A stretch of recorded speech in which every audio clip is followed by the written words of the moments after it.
პირველ რიგში მინდა აღნიშნო, რომ ჩვენ ვართ დიდებულ ადგილას, დიდებულ სივრცეში და ძალიან ნიშანდობლივია, რომ ამჟამად მიმდინარეობს აქ მე-20 საუკუნის დასაწყისის ქართული ავანგარდის გამოყენება.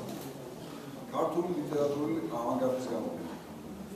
როდესაც ამ წიგნს, ასე ვთქვათ, ვაკეთებ, ვფიქრობ, რომ ეს იყო ნოვაცია ქართული გამომცემლობაში.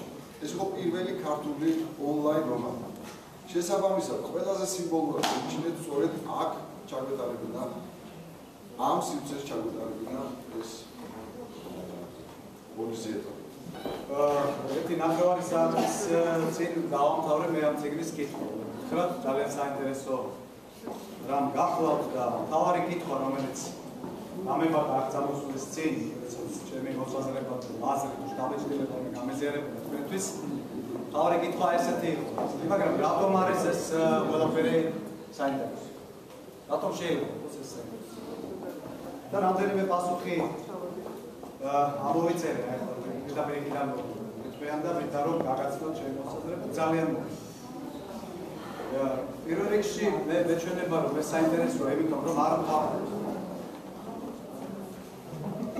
მოლოდინს ტოვებს სასიამოვნო მოლოდინს ტოვებს გაგრძელებს იმდენად საინტერესოა რომ ასეთი მოლოდინი არსებობს ეს ერთი მეორე ამ ნაწარმოებს ესე კითხულობ როგორც ცხოვრობ ანუ ბუნებრივ ძალდაუდანებლად ზედმეტი აქსესუარების გარეშე მესამე ამ ავტორს აქვს სტილი რაც არ აქვს ბევრ ადამიანს ვინც თავისთავად ამბავებს წერს ეს არის ძალიან მნიშვნელოვანი ეს იყო საინტერესო ლიტერატურული მოვლენა ეს იყო ინოვაციური ლიტერატურული მოვლენა ყოველ შემთხვევაში ქართულ სინამდვილეში ეს იყო ჩვენი ძირითადი მიზეზი რომელიც გადავწყვეტეთ წიგნის გამოცემა ეს არის ონლაინ რომანი ეს არის ინტერაქტიული ტიპის წიგნი ანუ როდესაც სხვადასხვა ადამიანები ერთვებიან მეტყველებაში წერლის ასე ვთქვათ დისკუსში შედიან ეს იყო ჩემთვის ყველაზე საინტერესო პროცესი საერთოდ